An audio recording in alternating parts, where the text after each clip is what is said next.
ڈھیر سارے لوگ جب ڈائٹ کرتے ہیں تو اس کا مطلب وہ کریش ڈائٹنگ یا ڈیپریویشن یا محرومی کا ایک معاملہ پیدا ہو جاتا ہے، جس سے اذیت اور پریشانی پیدا ہوتی ہے، اور امکان بڑھ جاتا ہے کہ کچھ عرصے کے بعد وہ اس تکلیف دہ کنڈیشن میں سے نہ چاہتے ہوئے بھی نکل آئیں گے. تو ڈیپریویشن ایٹنگ یہی ہے کہ محروم کر دیا جائے. جی، یہ جو ہے کہ جی اپنے آپ کو آپ محروم کر دیں. سب سے پہلے ان چیزوں کو نکالیں جو آپ کو بہت پسند ہوتی ہیں، کمفرٹ فوڈز نکال دیں، یا گھر میں جو ریگولر کھانا بنتا ہے اس سے ہٹ کے اب کچھ ایڈیشنل کچھ ایسا بنائیں جس کو بنانے میں کافی دیر لگے، مشکل ہو، ذرا مہنگا ہو، باہر سے کچھ مختلف لوازمات لے کر آئیں. کیٹو کی بات نہیں کر رہے، کیٹو ڈائٹ یا کوئی ایسی کوئی اسپیسیفک ڈائٹ جس کو فالو کرنے میں آپ زیادہ دیر تک جس کو آپ فالو نہیں کر سکتے، یا پھر کوئی ایسی ڈائٹ کی جس میں آپ لمبے عرصے تک کئی گھنٹوں تک آپ کو بھوکا رہنا پڑے، یا اپنے کچھ فیوریٹ کھانے ہیں جو کہ آپ کے سامنے سب کھا رہے ہیں اور آپ نہیں کھا پا رہے، وہ ترسانا اپنے آپ کو.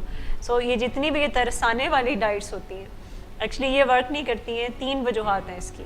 ایک تو یہ کہ ہمارا برین ریزسٹ کرتا ہے ترسانے والی ڈائٹس جو ہوتی ہیں، ڈیپریویشن جو ڈائٹس ہوتی ہیں وہ ہمارا برین ریزسٹ کرتا ہے. جس چیز کو آپ کہیں گے کہ یہ اب آپ نے نہیں کھانی یا یہ آپ نہیں کھا سکتے، تو برین کا میکینزم کچھ ایسا ہے کہ وہ نو کو ریزسٹ کرتا ہے، وہ اس کو کچھ خاص پسند نہیں ہے، وہ گھوم پھر کے اس کا ذہن بار بار اس چیز پہ جائے گا جس کو آپ نے کہہ دیا ہے کہ یہ آپ نہیں کھا سکتے. سو ہمارا برین ریزسٹ کرتا ہے ڈپرائیوڈ جو ڈائٹس ہوتی ہیں ان کو. دوسرا ہماری باڈی بھی ریزسٹ کرتی ہے. ہماری باڈی کا سسٹم کچھ اس طرح سے ہے کہ اگر اس کو پراپر کھانا ملتا رہے، پراپر فوڈ اگر اس کو ملتی رہے تو یہ تیزی سے آپ کی کیلوریز جو کو برن کرتا ہے. لیکن اگر کوئی ڈپرائیوڈ رکھتا ہے اپنے آپ کو، بہت زیادہ کم کھاتا ہے، تو اس کی کیلوریز اتنی تیزی سے یا ایفیشینٹلی برن نہیں ہوتی.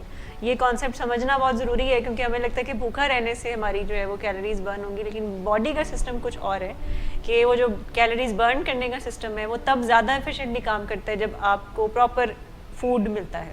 اگر آپ خالی پیٹ زیادہ رہتے ہیں تو باڈی مزید ریزرو کرتی ہے، اسٹور رکھتی ہے آپ کی انرجیز کو، اور وہ کیلوریز کو برن کرنے میں ریزسٹ کرتی ہے. سو دوسری ریزن یہ ہے کہ یہ جتنی بھی ڈپرائیوڈ ڈائٹس ہوتی ہیں یہ آپ کی باڈی اس کو ریزسٹ کرتی ہے. تیسری ریزن یہ ہے کہ آپ کا ماحول بھی ڈپرائیوڈ ڈائٹس کو کے لیے سوٹیبل نہیں ہے. اس لیے کیونکہ ہمارے ارد گرد کے جو انوائرمنٹ ہے، جیسے ہم نے لاسٹ ٹائم بھی بات کی تھی کہ یہ جو اسٹرکچر ہوتا ہے کہ کون سی چیز کہاں پڑی ہے، ہمارے کتنے قریب ہے اور کوئی چیز کتنے دور ہے، یا ہمارے ماحول میں چیزیں کیسے ایڈجسٹڈ ہیں. جی یعنی اگر ہمارے ماحول میں چپاتی بن رہی ہے اور ہم ڈھونڈنے نکلے ہیں آمنڈ بریڈ، تو وہ کبھی ملے گی کبھی نہیں ملے گی، جبکہ چپاتی آرام سے مل جائے گی. تو اویلیبلٹی کی بات، اویلیبلٹی، ویسینٹی، اور کس طرح انوائرمنٹ میں چیزیں ہو رہی ہیں یا پلیسڈ ہیں، یہ آپ کہنا چاہ رہے ہیں بائی سیئنگ کہ environment and how it affects us. بالکل. سو انوائرمنٹ فرینڈلی بھی نہیں ہوتی یہ جو ڈیپریویشن ڈائٹس ہوتی ہیں.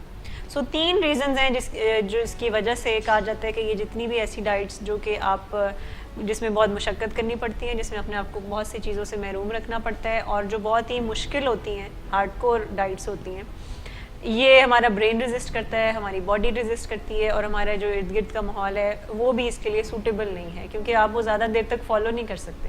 اتنا ایزی ایکسیس ہوتا ہے بہت سی چیزوں کا جو کہ آپ وہ جو بہت جو ٹف والی ڈائٹس ہوتی ہیں وہ آپ کی جو ول پاور ہے، سو کالڈ ول پاور، وہ اس کے آگے جو ہے وہ ہمت ہار جائے گی.